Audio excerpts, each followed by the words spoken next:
Product manager here at RM. I'm responsible for the product management team to look after products such as CC4 and RM Unified.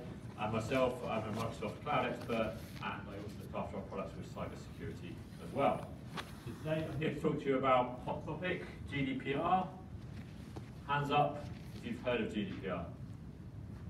Fantastic. Far more than in Cardiff, believe me. So good to see that you've all heard about it. Who's got an inbox full of companies offering you expensive consultancy to help you out? Yeah, that thing never changes. Okay, so some of the things we can go through today to help you understand a little bit around how GDPR impacts your school. What is GDPR? We'll do a bit of an overview of that. We'll do a bit of myth busting on some of the things that are probably sat in your inbox right now in terms of GDPR, some of the scare tactics that companies are using. Can you hear me okay, by the way? It's cutting. Am I in and out? Yeah, it's a little bit cutting. I might try it without the mic. Can you hear me okay now? Yeah. Yes? Fantastic. So do a bit of myth busting, talk about the role of cybersecurity in GDPR and how important it is to make sure your data is secure, to be compliant. We'll have a look at what a typical school might look like today and the journey that you might need to take to make your school a little bit more compliant moving forwards. We'll also point out where you can get some advice, some free advice, not some expensive advice that you're paying a lot of money for. So, what is GDPR?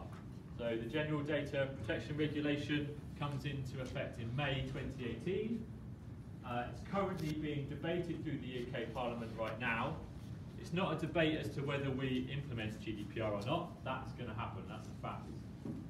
But each individual country has an opportunity to amend some of the parts of GDPR for the local laws, so local laws in the UK, and for particular instances. So there are some things that I'm going to talk about today that are still under debate, that still could change, and I'll point out what those things are. But it's a fact that GDPR will be coming in May 2018, and we all need to make sure, as organisations, including ourselves at RM, that we will be GDPR compliant come May 2018. So what are the key changes to GDPR? Well, GDPR is an evolution of the Data Protection Act, but there are some key changes within it. So the first one is around personal privacy. And this is fantastic for us as individuals, as consumers. It means we're going to have a lot more power over our data and how that data is used, particularly in things like marketing. But there's some things that you're going to need to do as an organisation to make sure that you are giving your users, your parents, your pupils, your staff, your governors, personal privacy that they deserve under GDPR. So, under GDPR, individuals have the right to access their personal data. So any data that you hold about them, they have a right to access it. They have a right to amend that data if they feel it's incorrect. They have a right to request that you delete that data. They also have a right to request that you stop processing that data entirely. They also have a right to be able to export that personal data in a format that they can open, like a CSV or some file or something like that. Now, it sounds easy on paper, but in actual fact, there are many reasons why you might not comply with what they call subject access requests in the school. There are many reasons why you might not want to delete data. You may have a legal obligation to keep that data around pupils, around teachers, around parents. If it's to do with safeguarding, for example, you're not going to want to be able to give all that data to an individual if they're being investigated for safeguarding. It's a criminal matter. So there are many reasons why you might not need to comply with this. In the general, unless you've got a good reason to not comply, you will have to give them access to that data.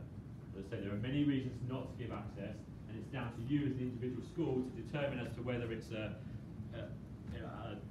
subject access request that you should give them access to, or whether there's a good reason for you to withhold that information from those individuals.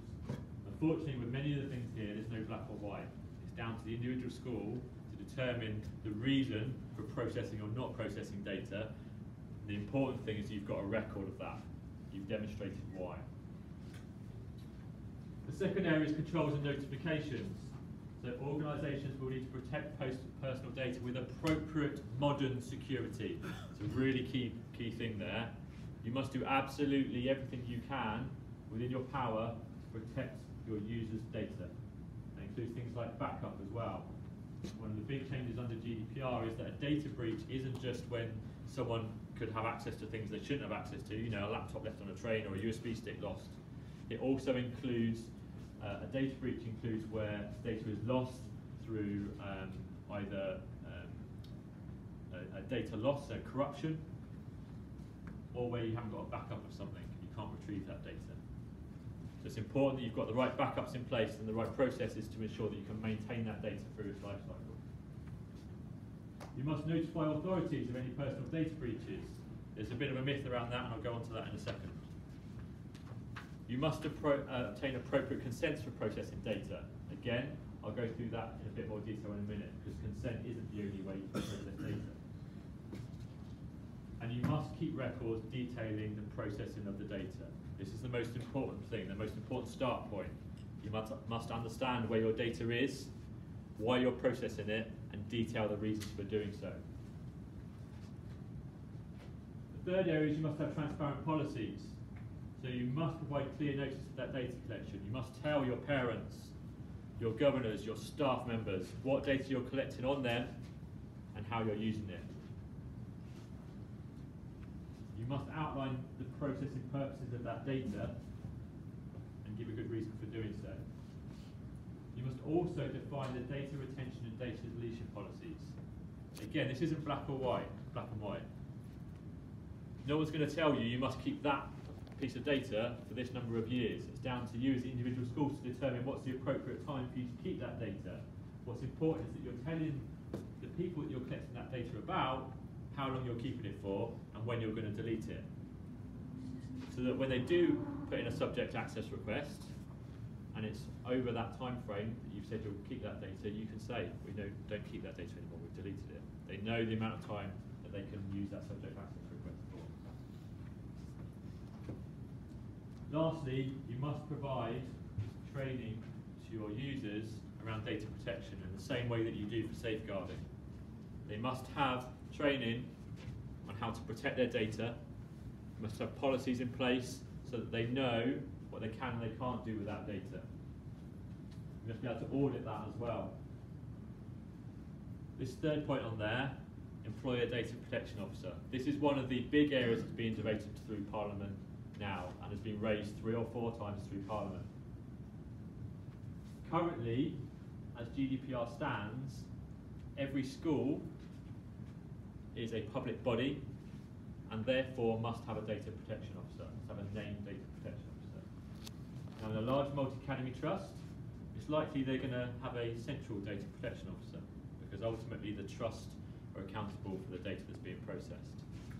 If you're a small primary school, still under local authority, then it's going to be much harder to employ or appoint a data protection officer. You probably haven't got someone in the school with the appropriate skills to be able to do that, and you probably haven't got the funds to be able to employ someone to do that as a separate role.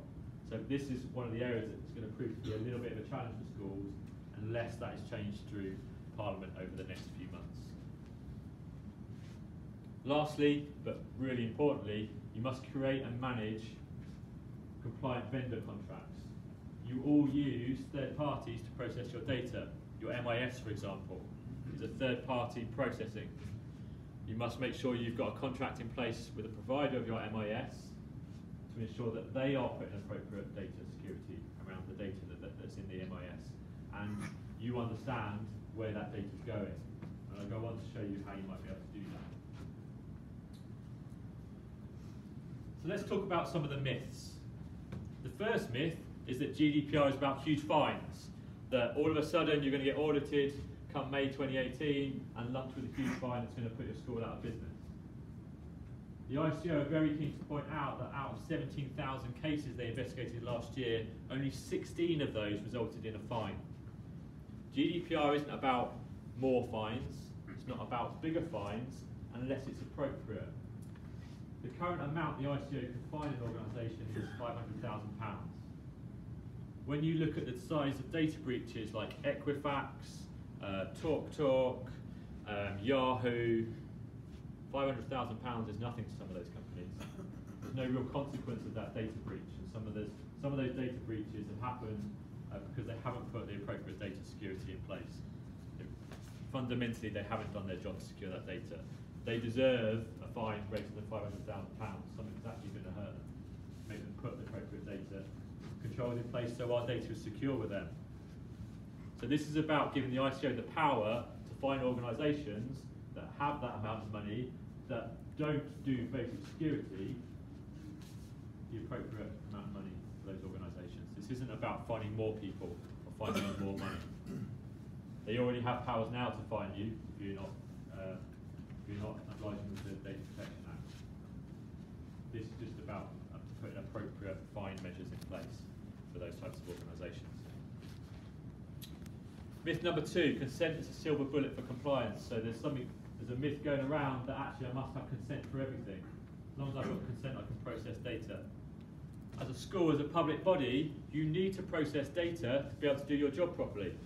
Unless you process data about people's and their parents and how they're doing and their addresses and their medical records, you can't do your job properly as a school.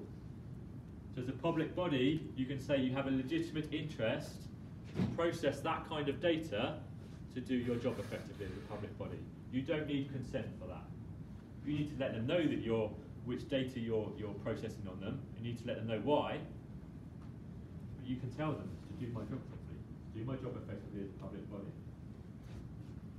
You also have legal obligations as a public body. You have a legal obligation to report back in the census on the pupils that you've got. And that includes a large amount of data on those pupils. So again, you don't need consent for that. You have a legal obligation to report back in the census, and that is a good reason for processing that data. Again, what's important is you're recording that. Here is the data I'm processing, and I'm processing it because I have a legal obligation to do so. You may still need consent. So you may need consent if you want to put pictures, for example, of your pupils on your website. That's not something you need to do your job effectively. You don't have a legal obligation to do so, and therefore you would need consent from the parents to be able to do that. Now that's something that many schools have in place today already, or should be doing already. The big difference here is that it's an opt-in process rather than opt-out. So if you've got a consent form currently that has a box that says tick here if you don't want your pupils, your children's photos on the website, you'll need to change that to opt-in rather than opt-out. That's the big change there. So you don't need consent for everything. Myth number 3, GDPR is onerous. And it may seem onerous right now, but really it's just an evolution of the Data Protection Act, the data protection policies that you should have in place today. As I say, the big difference is that you're actually recording what data you're processing and why you're processing it, and informing the individuals of those things. It shouldn't be a big job. It should just be an evolution of the things you're already doing today.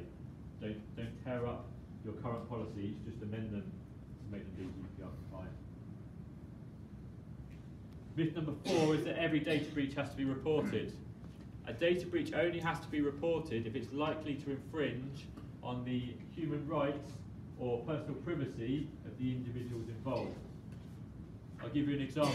If you've got a laptop, a teacher's laptop, that's unencrypted, maybe a poor password, been left on a train with a lot of sensitive information on pupils on there, then with a few simple tools, anyone can get access to that data. That is a data breach. That's something that needs to be reported.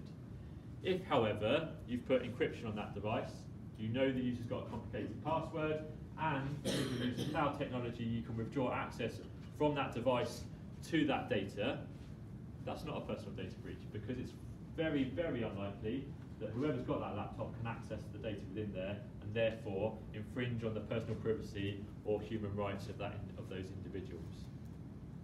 Now again, it is down to the school to determine whether there's likely to be a data breach or not that does that. What I would say is to start with, err on the side of caution. Speak to the ICO, they have a free helpline. If you're in any way unsure, they will give you guidance and let you know whether you need to report it to them officially as a data breach or not. Okay, so that's what GDPR is. We've talked around some of the myths. How can cybersecurity help in GDPR? What's the role of cybersecurity? Well, as Elizabeth Denham, UK Information Commissioner at the ICO says, You cannot have data privacy without data security. The two are intrinsically linked. You must be putting modern data protection principles in place. That's your obligation as someone that's processing data to protect that data against modern data threats. So we're going to have a look at a typical non-compliant school.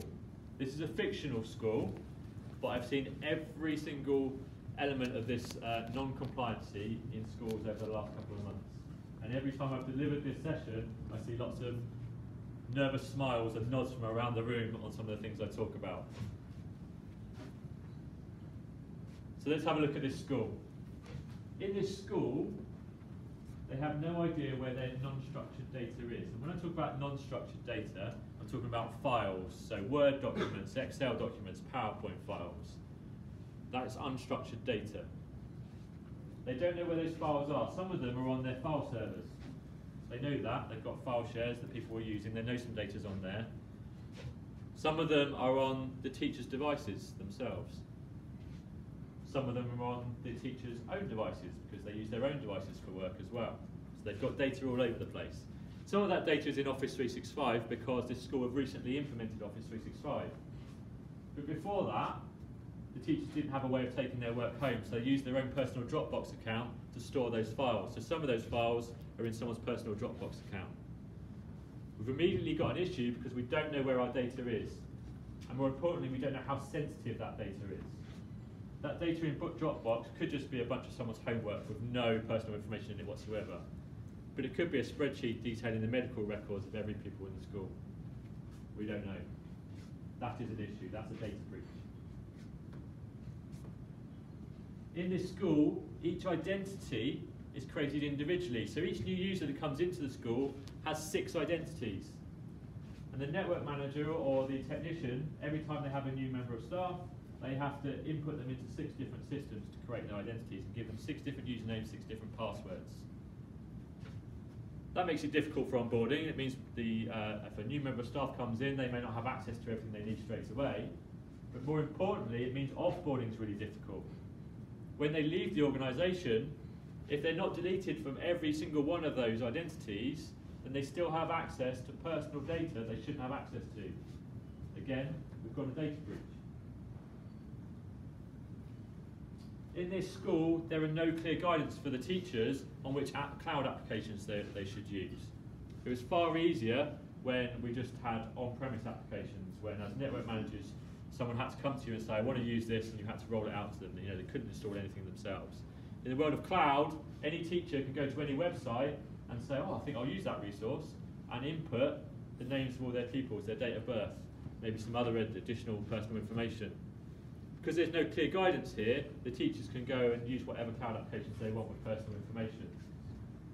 So in this establishment, they've got 3 cloud applications that they use in general, but one of the teachers decided actually Education City is a really good resource for my children to use, and so I'm going to put resources in there.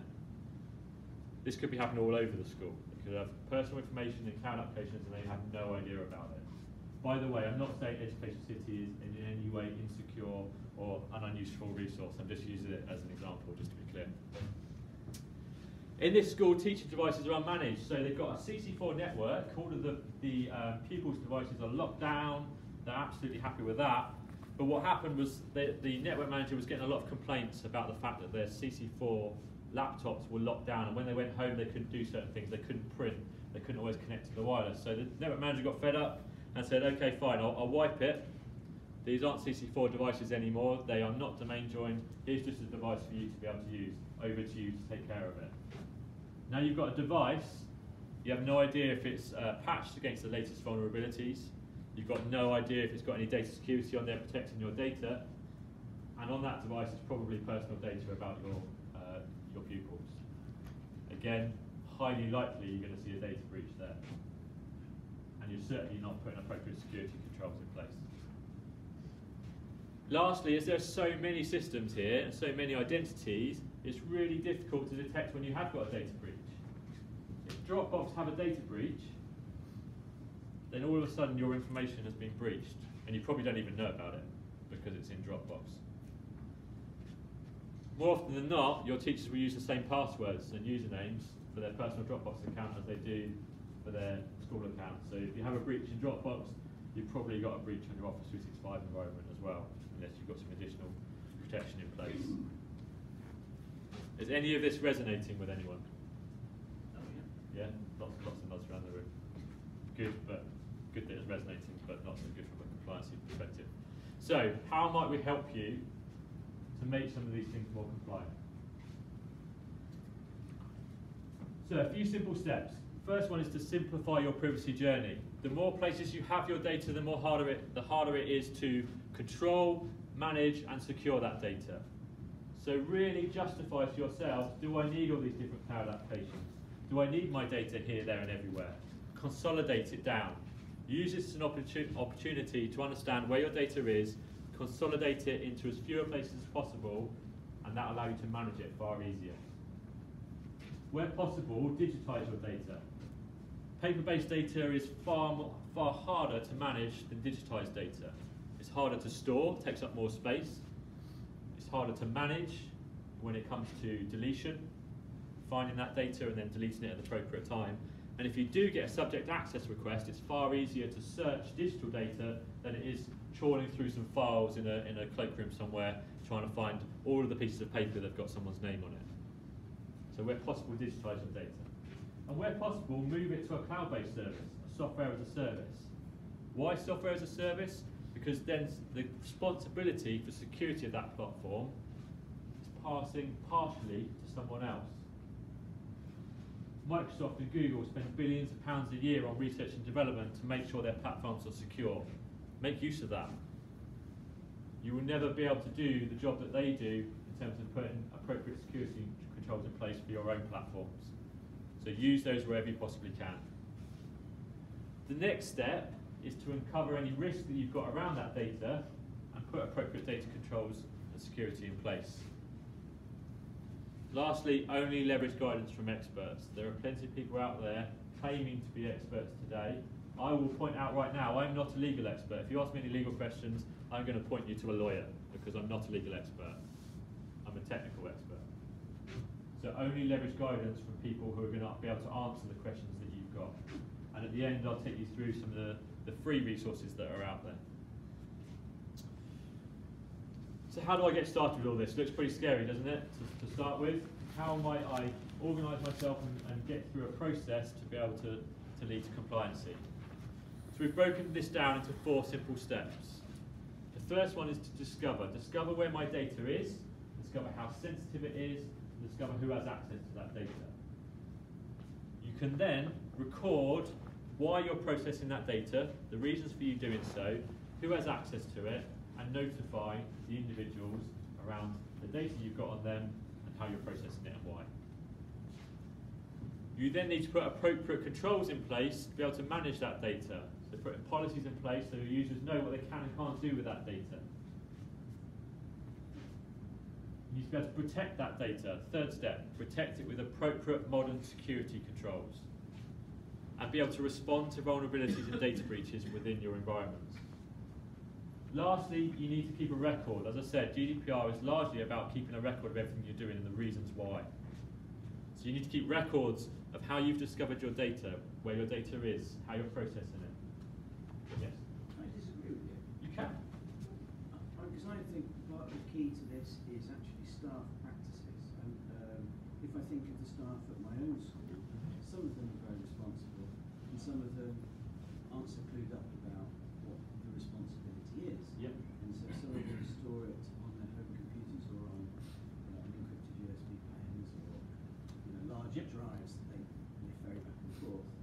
And so I kind of think that without, I can't discover on my own. I have to sort of, in a way, talk to staff first, Yep. so that they understand what the bigger picture is. Then through them, we can then begin to not necessarily discover what they've got, but actually change that practice, Yeah. so that we don't have to discover what they've got. Yeah, sure. I mean, discovering what you've got on your own network to start with is the first thing, kind of get your own house in order. But absolutely, through those policies and through the training, is discussing with them how they should and shouldn't handle data. And almost doing a bit of an amnesty to say, if you've got data that's stored on your personal devices, then get rid of it, because actually under these new policies, you could be liable for a disciplinary or whatever it might be. So absolutely, that kind of training and those policies are absolutely key. And when I talk about policies, I don't just mean about a worthless piece of paper that someone's signing. They really need to understand what's in those policies. That's all around the training of data protection. So thank you. That's a good point. So yeah, keeping a record of all of the things you've gone through, the process that you've gone through to make sure that you are managing, recording the reasons why you're managing that data, processing that data, and the appropriate security controls you've put in place. So I talked about earlier around what unstructured data is. So we've got two types of data in your school. We've got structured data, we've got unstructured data. Structured data is those that you've got in applications and in your MIS system, for example. So you need to understand where that data is going, what systems it's stored in, and where the data flow is going from those systems. Second area, as explained there, is unstructured data. So there's Word files, those Excel spreadsheets, understanding where they are. So I'm going to talk you through some of the tools you can use to start to discover